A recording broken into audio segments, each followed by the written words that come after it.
Hello, everyone. In today's session, we're going to have a conversation with Mark, one of our senior design managers. What I can say is that I was lucky enough to work very closely with him over time, and I got to learn a lot about management, about taking care of a team, and how to get the best results out of people. Today, I want to understand his approach to management and how he makes his team perform better than the sum of its parts.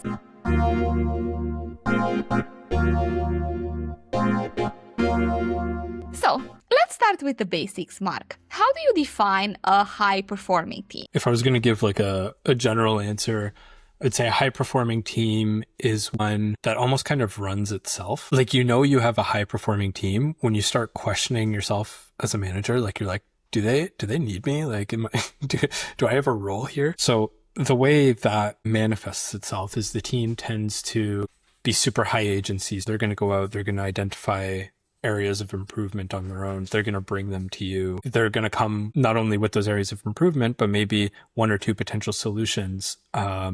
They self-organize. When it comes to their day-to-day, they're proactively reaching out. You're not having to actively go chase those things. And I think the second piece of it is that the team actually feels like a team. I don't think I've ever been in a high-performing team that feels like it's a group of individuals. Obviously, individually, they're all their own person and they all have their own strengths and weaknesses and stuff. But when they come together as a team, that's where you kind of get that true operational excellence.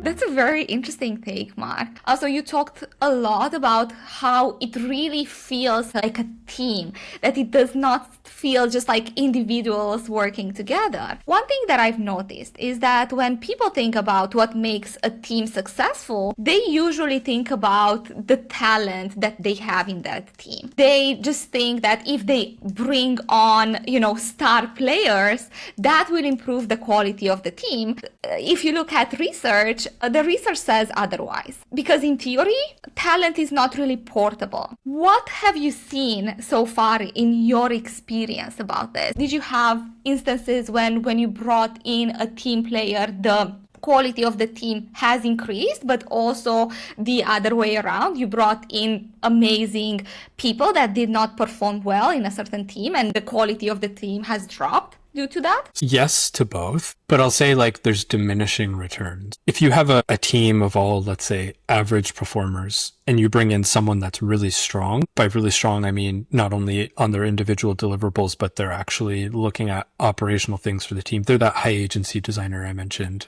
They come in and they lift the bar of the team. Bringing in that one person has a much higher return on investment than the next one you might bring in or the next one. And each kind of high performer you bring in gives you less of a return on investment because now what's happening is they're all being compared against each other. When you bring in your first high performer and you have a team of just, let's say, average performers, it's very obvious and everyone's like, oh my God, this person's amazing. But then you bring on a second high performer and those two people are compared to each other and they're compared to the rest of the team. And, people from the outside looking in will say, yeah, these two designers or these two people are great, but that's where the conversation starts shifting. They start saying like, oh yeah, this team is pretty good, especially if those two people are doing things to elevate the entire team. This team is good. And then you bring the third one in and it stops being like, these are my three high performers. It's like, this team is a high performing team. And the reason for that is because you always compare the designers in a team kind of to the rest of the designers in the team. And it's not something that happens consciously. You're not saying like, Andra, you're a much better designer than, all these other people I might have, but it's the perception and it's the way the team operates. So once you get to a point where, let's say your entire team is all high functioning, high agency, top performing designers, it kind of looks like no one is because the entire team is that's the new level of expectations. When you go to hire someone new, you're not going to hire someone that's below the average level of your team. You're going to look for someone that's at the average level or above. That's kind of like how I think about it. And that's what I've noticed starts happening. And the same is true in reverse. If you have an average team and you bring someone on that doesn't perform well, they bring that average level of the team down. Now, when kind of the inverse happens and you have an entire team of all underperformers, number one, when you have one underperformer, it looks negative on you as a manager. But when your whole team is underperformers, now it's not the team's fault. Now it's it's the manager's fault, right? So that's kind of the duality that you're dealing with there. Do you think that it's manager's fault if the team is at the end of the spectrum, either overperforming or underperforming as a whole team? My personal opinion is yes, the manager's responsible either way. But the interesting thing is the perception isn't the same. If you have a high performing team, unless the people know the intimacies of what goes on in the team and what exactly that manager is doing to make it a high performing team, it's the team that's amazing. It's the individual designers that are amazing, especially if that manager is doing a good job promoting the work that his or her team is doing. Or if that manager is going out and praising in public and criticizing in private and amplifying the voices of their team and putting that spotlight on them, everyone goes, wow, what an amazing team. What an amazing performer. However, the inverse is the exact opposite. If you have someone that's underperforming and that underperformance doesn't get dealt with, that's the manager. The manager's messing up that team. The more senior you get in your career, the more it's expected of you to be good at your job or to be doing the right things. So you're not going to get praise for doing those good things. But the more senior in your career you get, when you start messing up or if you make a mistake, you're going to hear about it much sooner, much more often, and it's going to have a much bigger impact on you. Yeah, that's true. This is one of the problems with being a manager, that if something goes wrong, it's your fault. But if the team is performing very well and you are properly doing your job, as you were saying, it is our job to advocate for the people in the team, then, well, you don't really get praised for it. It's just normal. It's like Andra's doing her job. The team's high performing. Andra's just there doing her job. That's meets expectations, right? Yes.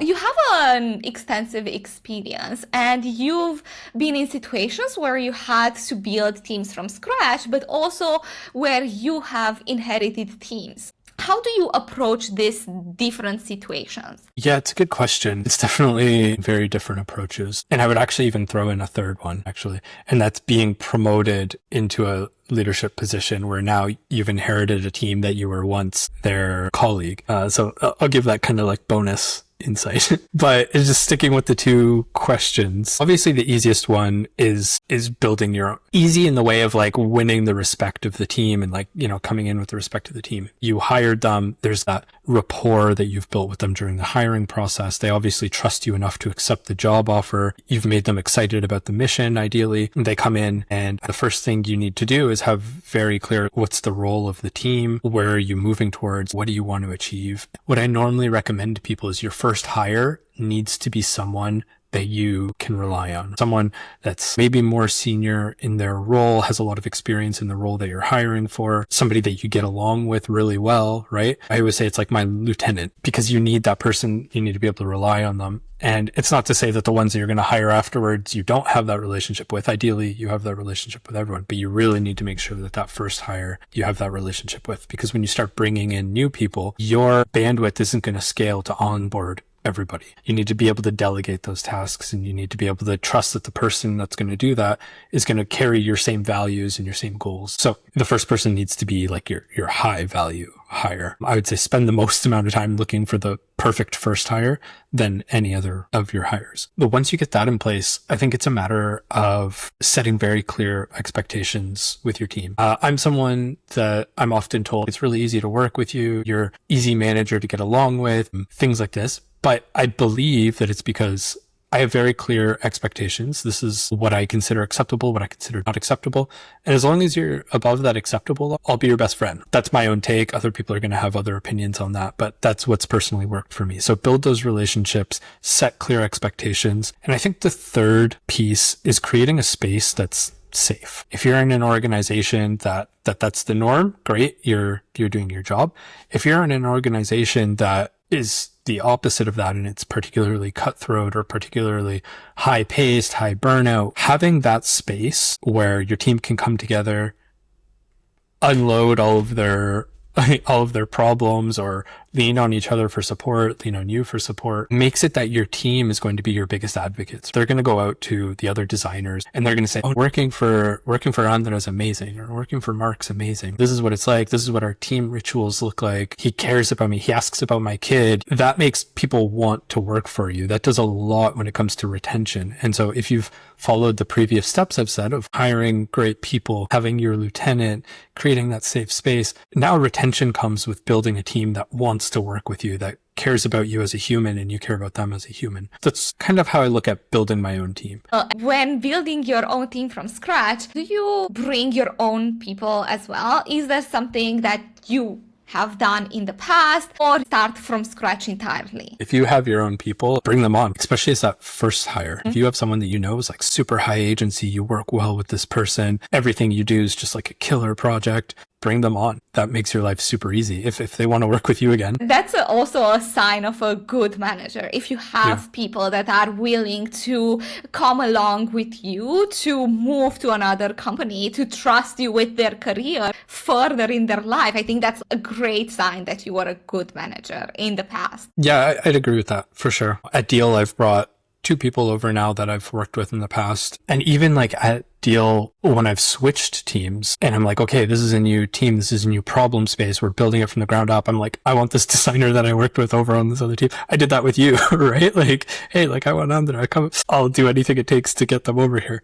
What I've noticed, as you were saying, that if you're a good manager, people inside your team advocate for you. And that is very helpful because sometimes you will have to recruit people from within the organization as well. You will have to find the best designer in our case for the problem that you are facing, and it's very good to have people that are not directly working with you to love you and to admire the way that you're doing things, to admire your team as well, because that comes in handy a lot of times. That's the best position you can be in as a leader. When those rumors start swirling where it's like, oh, this person's a great leader, I wish I worked with him, like that's how you know you're probably doing something right, provided you're hitting all the goals within your team and your team's performing well and you're getting that feedback from others. That's great. Now, about the situation in which you are inheriting a team that is already formed and maybe it's performing well, not well. How do you assess this and how do you course correct it if needed? The most powerful tool you have when you first join an organization or you first join a new team is just to kind of like shut up. Don't come in and start, this is how we need to do things. I'm going to reorganize how everyone's working. Don't do that. And that's kind of the natural reflexes a lot of people have, especially new managers. They have this idea in their head on how things should work, or maybe it worked for them that way in the past in another organization. And they come in and they're just like, this is what we're doing. But people are really, really averse to change. People are risk averse. They don't want to change. And so I always say the best way to impact change or to have change happen is that the friction of the change has to be less than the value of the overall benefit of that change. So the way you do that, the way you make that frictionless is by coming in and listening. What I like to do is I'll go and I'll interview all my new team, what's working, what's not working. What ideas do you have? What would you like to see happen? Go through the whole team, ask your stakeholders the same things. What's been working? What's not working? What would you like to see? What's your expectations of the team? And then I normally try and create a health dashboard of the team. So I'll say people, process, tools, green light. Are those things yellow light? Are those things red light? I might break those down further depending on the conversations I have. So tools might be like, do we have enough Figma licenses for everyone? Same with processes, break it down as much as you can. People, you're asking, do we have the right people? Do we have the right people in the right posts? Do we have enough people? Do we have too many people? You break that down as much as you can. And then you need to assign it a green light, a yellow light, a red light. Once you have that dashboard set up, you can share it with your stakeholders. You can share it with your own boss and say, hey, this is what I've understand the team to be. I'm going to start working on this red light or this yellow light because I think it's going to have the biggest impact. So you need to have a plan. You need to agree with your boss on what that plan is. And then you take that and you bring it to your team. The more they get to chime in, the more they feel like they're part of the change. They're part of the miracle. They're going to be bought into it. And then you say, hey, I'm thinking the biggest payoff is us starting here. I have a red in processes. Let's focus on processes. I had a lot of great ideas from you guys during our one-on-ones. Let's see if we can implement some of those ideas. So now you're going to have the team not only along on the journey with you, but they've actively contributed ideas and you show that you've listened. now the team is kind of bought in. And as long as you are delivering on those things that you've promised to deliver on, they're going to be in your corner. While all of that's going on, you need to do the things that I talked about with building your first team. You need to set very clear expectations. You need to create that safe space. You need to create that team sentiment, that team feeling. Oftentimes you might join an organization and there's a lot of interconflict in the team, competitiveness or drama that was never resolved by the previous lead. And so it's kind of up to you to start untangling, building that team spirit together. Going back to your previous point, when you start a new team from scratch, also in an existing team, when you join the organization or you join the team, you need to find your person through the ICs that are already in the team. There might be someone who is already very well respected, has a lot of domain knowledge, knows everything that is to know about that product. You need to make a partnership with that person. Do you agree, or do you think that this can be tricky? Yeah, I generally agree. I think this goes hand in hand with that first hire when you're building your own team. It's a little bit more tricky sometimes when you're inheriting a team, depending on what the circumstances around the inheritance is. If you're joining a new company, that person can sometimes be the person that was passed up for the role that you now have. And that's happened to me in a previous organization where I joined the team. The most experienced person on the team was passed up for promotion. They hired me instead. And now it's my job to manage this person who, through no fault of my own, has this kind of like grudge against me for having the job that she wanted. In principle, I agree. And if that person on the team is willing to work with you, great. That makes things easy. I do think extracting knowledge from that person is super important, and winning that person over is super important. But, it doesn't always. So in theory, I agree. In principle, I agree. I think in practice, it can be a little bit more tough. Do you think this would be the most difficult situation that you can be in when inheriting a team, when someone didn't get the promotion and you are their new manager? Or do you think that there can be more difficult situations to be in? I think this is one of the tricky ones. It's one of the ones that probably like every manager will deal with at some point in their career. There's definitely more tricky ones. You added this bonus case when you are a freshly new manager and you have to work with your previous team members. What is your advice on that? I was also in this situation in another organization. And hopefully what's happened is in the time leading up to your promotion, it's become very clear that you are this person that's thinking about the overall well-being of the team, that you're thinking about the direction of the team. And the team's already kind of looking to you for that guidance. In the situation that I experienced, I was brought in actually as like a senior designer. We had a manager. The manager left 9 months into me being there. But in those 9 months, I was creating processes for the team. I was creating documentation. I was advocating for research. I was creating for a brand new design system. I was pushing things forward and I was bringing people along with me. And when the manager left, her recommendation was actually that I be promoted in that org to the manager position. It was kind of a natural step for me, and the designers already saw me as someone that was doing that work. Hopefully it's not a surprise promotion. Hopefully it's something you've been working up towards, you've been building towards. That will make your life a lot easier. So make sure you establish yourself, make sure you kind of talking about your ambitions or making them clear and working with those people already before you're a manager and showing them that you have that high agency mindset, that you have the ability to lead, and you kind of win the buy-in then.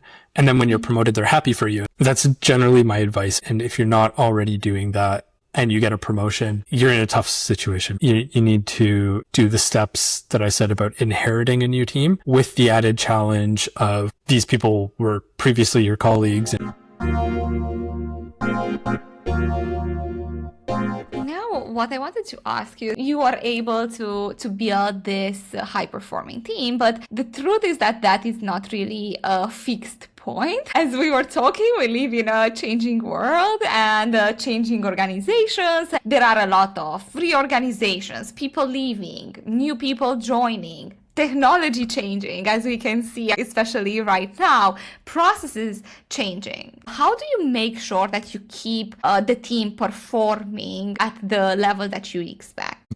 So the way I look at it is every team, if it existed in a vacuum without a leader and they were just doing their job and the leader had zero influence or whatever, there's kind of a baseline level of performance that team would perform at. And that's going to be decided by the caliber of individuals within the team. The further you push the team from that base point, the harder it is to maintain it over a long period of time. If you have a team that's just kind of average performers and you're coaching them up and you're pushing them away from that base point, that's a great thing. But the further from that base point you get, the harder it is to maintain for two reasons. One, the collective group of that team is putting in much more effort. And if you're not giving them the tools to maintain that effort easily, you're going towards burnout. For anyone that hasn't read The Making of a Manager or isn't familiar with Julia Zhao, she has this great theory of like this flow zone and how you have to push people into stress and then give them the tools to bring them back into comfort. It's that exact same concept. You're pushing them into stress.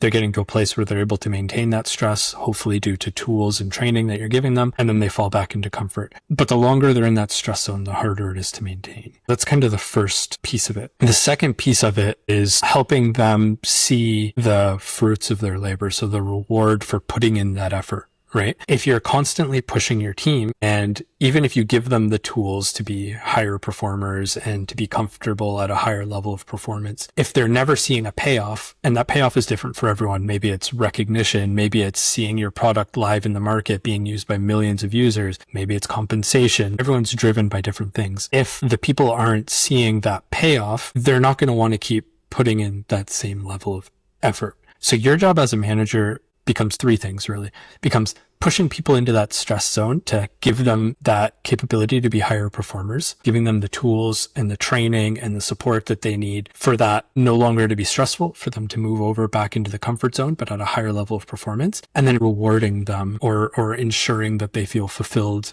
in their role. Obviously, the higher you go into that stress, if you look at the little chart that she gives, you can look it up, the flow zone from Julia Zhao. The further up in the stress you push them without giving them tools, the more tools and support you need to do to get them back into comfort. And that's why I said the longer you're pushing them as a high performing team, the harder it is, because now you have to give them more tools and support, or now you have to give them more payoff for the effort that they're putting in. It's about finding that right balance, and it's about finding people that will bring that medium point of your team higher. If you're in an organization that is constantly growing, it's constantly requiring more of its individuals, and you start out with a team that's just average performing and they never grow, the organization's going to outgrow that team. So you need to be bringing in people that raise the bar of the team. You need to be letting go of people that aren't raising the bar at the same pace the organization is. Combining all of those strategies is what's going to give you that long-term longevity and retention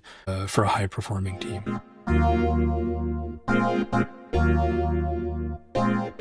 One more question for you. It is around skill development. And this is an idea that both of us share, this belief that as a manager, it is our responsibility to get to know the people that are in our team really well and to identify their strengths. And then, as much as possible, to put them in positions where those strengths are visible to others as well, where they can double down on them and maybe even teach others how to do the same thing. First of all, how do you get to understand everyone's strengths? Like, what really are their strengths? Because sometimes you have people that believe that they are very good at something and the reality is not. So first of all, how do you do that? And then how do you build around those strengths? The first thing that you can do is talk to people. You kind of said it, not always is there going to be a positive correlation between what people are interested in and what they're good at. Go out and ask any senior designer about what they wish that they were doing in their organization, what they're passionate about. They're going to tell you strategy, leading people. And then you put them in that position with zero training and it's a nightmare. And I'm pretty sure every leader's experienced that to some extent or has experienced it themselves, been thrown into that position. But there's definitely not always that positive correlation. But I do believe that if someone is passionate about something, they have a higher potential for growth in that area. If someone's passionate, give them a chance to show where they are skill-wise for it. If you have someone that is very passionate about operations, ask them to identify an operational gap in your team and give them that project to own end to end. Go and identify this gap. I'll support you. Any change management you need, any mentorship you need, I'm going to support you, but it's going to be your job to fix this operational gap that you identify and see how they do. Watching that project, you're going to get a good gauge of where their skill set is. Do they actually have the skill set for operations that matches their passion? If not, we can create a plan around that. Like, where is it that they're lacking? And let's create a goal. And then when it comes to like actually growing them, I have this framework that I use where every quarter we'll create one goal to highlight that strength and then one goal to work on an area that I think will benefit them as they grow. Let's use this example of someone that is very good at operational stuff, and you give them this project. Maybe the idea they come back with is a really good idea. Operationally, it's going to make a big impact, but the project is just ran really badly. Now you've identified that their project management skills probably aren't where they need to be if they want to focus on operational work or if they want to grow into a more senior role. Mm-hmm. So you would go and you would create a goal around, let's get better at project management. And it becomes your job as the manager to find resources that will help that person and to give that person opportunities to apply the things that they've learned from those resources. That's the opportunity for growth there. But then the second goal is to highlight their strengths. You realize this person is actually really good at operations. Your job as the manager is to now go and identify areas where that person can be an operational powerhouse, put in a new process, but maybe they aren't the person driving the project. Maybe you're driving the project, or maybe somebody else that their job is operations, is driving the project, but you put this person on that team so that they can showcase their skill set. And then you, as a manager, your job is to call that person out in public and say, look at the great work this person is doing. Shine that beam on them. And what your ultimate goal is that other people around you start realizing, Andra is really good at this thing. I'm going to go ask them for their opinion on this. As an example, I have one person on my team who's great at UI design, great at interaction design. And I was working with this person to start a trend within the design team to like share explorations that they're doing. And hopefully we would encourage the rest of the team to be doing explorations, to be showing their work more. But at the same time, in parallel, people are realizing like, this guy's actually like pretty decent at this UI thing or at this interaction thing. And what started happening is people from all these other teams, including leads, including senior managers, are reaching out to him saying like, hey, I have this project and we need the finesse that only you can bring to this. So it's starting to get this person the recognition that they wanted for this skill set that they have. I think that's super, super important, especially when you're pushing for things like raises or promotions. I like your take here. That is, even if there is not an opportunity for this particular skill to be showcased, you can create your own opportunity at the end of the day. So I really, really like that point. One more thing. I think it's worth highlighting from what you said before. Your responsibility as a manager is finding what are the supporting skills that should come as a package with the one that you are a star at, so that you are able to deliver fully the projects that you are part of. Super interesting point as well. One of your Mark, now some closing points for managers who are not as experienced as you are. What is your advice on building this high-performing teams? Set clear expectations. Even if you live in a world or work in a company or whatever with unclear expectations, make yours crystal clear for your team and tell them, as long as you're meeting my expectations, I will advocate for you. Nothing bad will happen to you that's within my control because you're meeting my expectations. The second thing when hiring, if you're ever on the fence about somebody, always say lean no. If that's not your philosophy, always ask yourself, is this person better than the average person on my team? That's how you're going to ensure that you're always raising the bar. You're always raising the average. And over time, people are going to exit, new people are going to join, and you're always raising the bar. That's going to get you closer to high performance. Encourage people to explore the things they want to explore, speak their mind, push back against stakeholders, and always have their back. What that does is that encourages this culture of exploration, of being opinionated, of pushing back on things. And it also makes the team feel like they're protected. You have this safety net of anyone that wants to get to your team has to come through you. And then the final piece of advice, I think the most impactful one that's worked for me with the personality that I have, is give your team that safe space. Thank you very much, Mark, for sharing your learnings and your advice. It was a super super interesting session.